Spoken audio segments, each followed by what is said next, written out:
Hello viewers, আসসালামু আলাইকুম। কেমন আছেন সবাই? আশা করছি সবাই ভালো আছেন। আমি Tauhidur Rahman Chayan, educational consultant from Digi Edu Pro Bangladesh. প্রতিদিনের মতো আজকেও আমি আপনাদের সামনে আ একটি ভিডিও নিয়ে এসেছি লাইভ নিয়ে। আজকে আমরা নতুন একটি টপিক নিয়ে আলোচনা করব। আসলে বিগত দিনগুলোতে আমরা অনেক সময় সুবিধা নিয়েই কথা বলেছি সবচেয়ে বেশি। আজকে আমরা ট্রাই করি যে কিছু অসুবিধা নিয়ে কথা বলতে। এখন এটা কি ধরনের অসুবিধা? তো আজকে আমাদের যে লাইভ টপিকটা থাকবে সেটা হচ্ছে চায়নাতে বাংলাদেশি স্টুডেন্টদের রিয়াল প্রবলেম গুলা কি? আসলে চায়নাতে স্টুডেন্টদেরকে কি ধরনের প্রবলেম ফেস করতে হয়?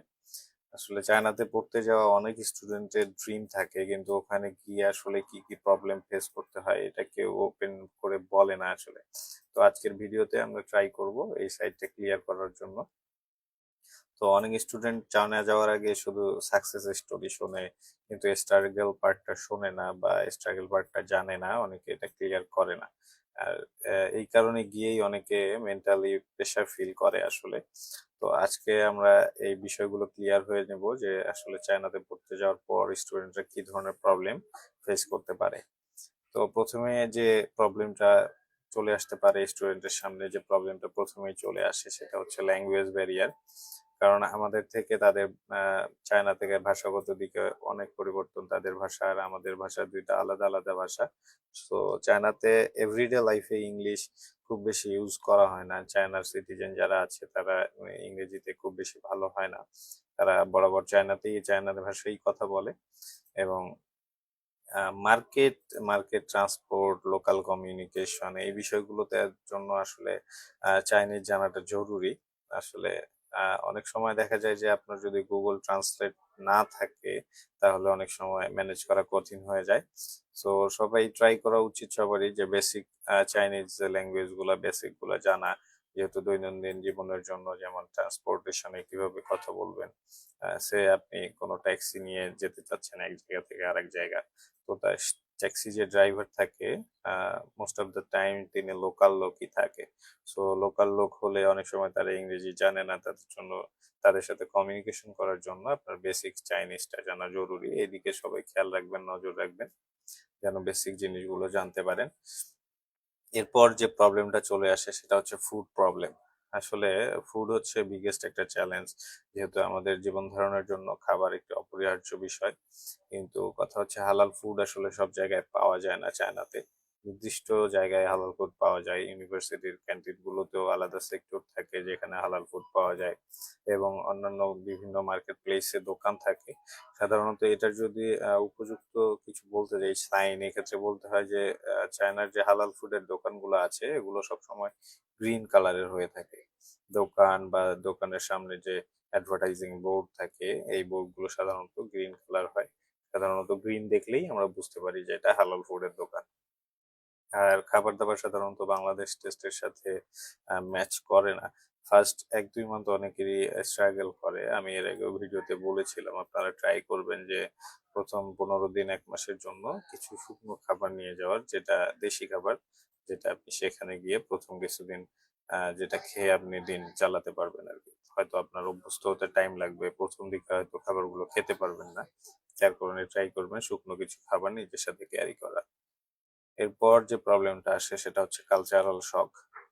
চায়নার সাথে আমাদের কালচার স্বাভাবিকভাবেই মিলবে না, এটাই স্বাভাবিক। তাদের লাইফস্টাইল, বিহেভিয়ার, রুলস সবকিছুই আলাদা আমাদের থাকে।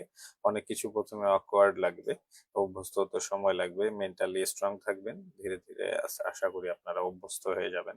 তারপর যে প্রবলেমটা চলে আসে সেটা হচ্ছে আইসোলেশন বা লোনলিনেস।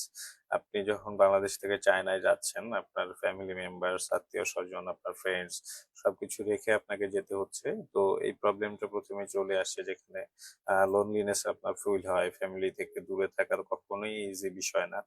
স্পেশালি যারা ১ম বারের মতো যাচ্ছে, যারা ফার্স্ট সেমিস্টারে থাকে, অনেক স্টুডেন্ট লোনলি ফিল করে। এটার জন্য ট্রাই করবেন যে নিউ ফ্রেন্ডস তৈরি করার।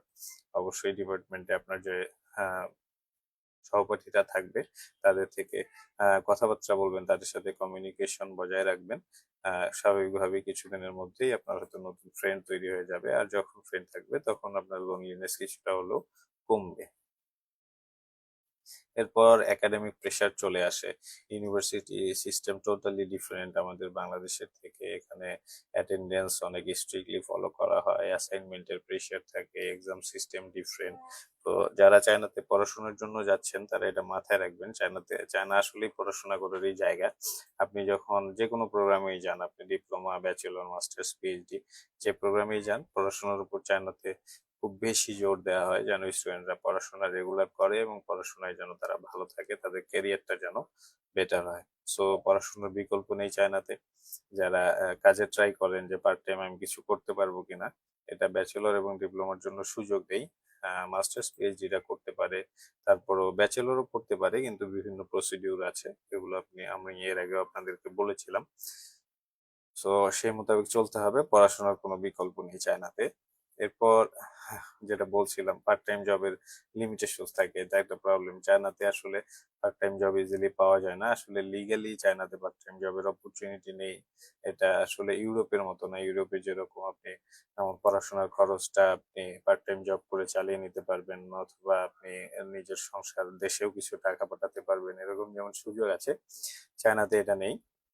চায়নাতে আসলে খরচও ইউরোপের মতো না। চায়নায় যেহেতু এডুকেশনে আপনাকে স্কলারশিপ দিচ্ছে, বলতে গেলে পার্শিয়াল হোক আর টিউশন ফি, পার্শিয়াল হোক আর ফুল ফান্ড হোক, মোটামুটি টিউশন ফি দুটাতেই ফ্রি থাকে। সো আপনি পড়াশোনায় মনোযোগ দিবেন। আর আপনার যদি স্কিল থাকে আলাদা, সেক্ষেত্রে আপনি সেটা প্র্যাকটিস করতেই পারেন। আপনি অনলাইনে আপনার স্কিল প্র্যাকটিস করে আপনি জব করতে পারেন, এটা আপনার একান্তই পার্সোনাল বিষয়।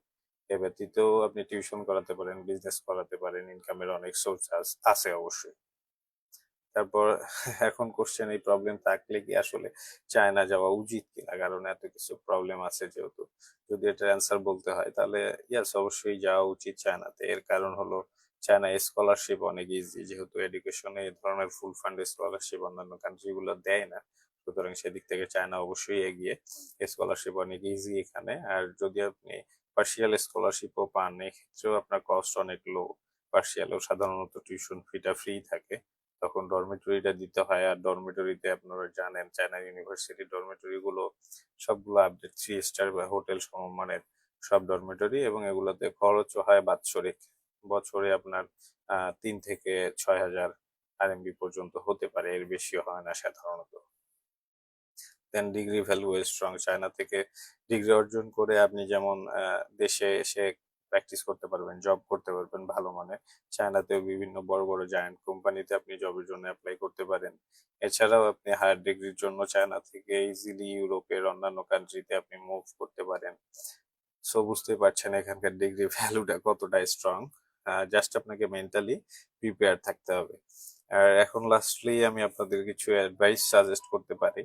যেমন হচ্ছে, আপনি আগে থেকে রিসার্চ করবেন আপনার ইউনিভার্সিটি সম্পর্কে, বা চায়নার আপনি যে সিটিতে যাচ্ছেন সেই সিটির ফুড, সেই সিটির কালচার, এগুলো সম্পর্কে আগে থেকে রিসার্চ করে নেবেন।